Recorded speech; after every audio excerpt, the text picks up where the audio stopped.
கர்த்தரனை நடத்துவார். நீங்கள் நீதியின் மரங்களாய் செழிப்பீர்கள். நீண்ட தூரம் நீங்கள் போவீர்கள்.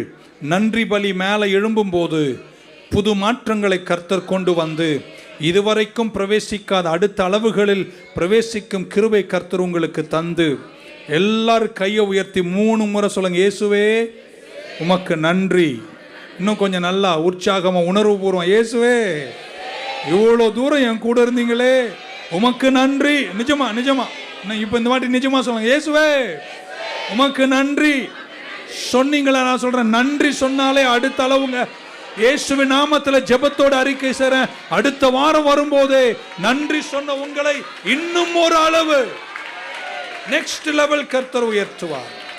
அந்த நல்ல நிலத்தை கடவுள் உங்களுக்கு தந்தாரே, அந்த நல்ல வீடை உங்களுக்கு தந்தாரே, அந்த நல்ல மனைவியை தந்தாரே, அந்த நல்ல புருஷனை தந்தாரே, அந்த நல்ல பிள்ளைகளை தந்தாரே, நல்ல வேலையை தந்தாரே, எதிர்க்குள்ள நல்ல ஜீவனை தந்து என்னை ஆரோக்கியத்தோடு இதுவரைக்கும் நடத்தினாரே.